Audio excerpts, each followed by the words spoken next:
Tol, another pulutan o ulam ideas na naman tayo dito. So nagpakulo nga pala ako tol baga ng baboy. Kukulang ko lang tol sa pressure cooker sa loob ng 30 minutos hanggang 40 minutos mga tol. So ayan mga tol, after 30 minutes okay na yung ating baga ng baboy mga tol. Set aside lang muna natin yan mga tol dahil maghihiwa tayo ng ating mga aromatics. Sibuyas na puti yung mga tol ang ginamit ko dito, pero mas masarap din pag meron sibuyas na pula, diba? Sama mo na rin tol ang bawang. Meron din tayong carrots mga tol. Hihiwain ko lang siya ng parang pampansit lang, tapos cubes natin mga tol, tapos bell pepper mga tol. Same lang din ang paghihiwa dyan mga tropa. Tapos mga tol, hiwain na rin natin yung baga ng baboy mga tol. Parang pagsisig na hiwa ng tropa. Ayos na yan. Magpait tayo ng ating kawali mga tol. Naglagay na pala ako ng mantika at chwete powder mga tol, pampakulay, tapos white na onion. Tapos syempre yung bawang natin tropa, isatay lang natin yan hanggang maluto lang yung ating mga aromatic. Saka natin ilagay tol yung baga ng baboy mga tol. Syempre mix lang yung mga tol. Tapos ilagay natin tol yung carrots, pati yung bell pepper natin mga tol. Tapos ayan tol, halo-halo lang tayo. Tapos mga tol, timplahan natin siya tol ng laurel, paminta, tomato paste mga tol, tapos suka. Pwede din naman kayo hindi gumamit ng tomato paste mga tol.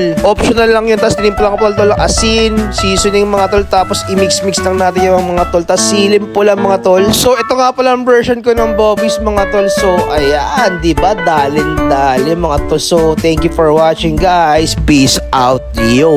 Nirap!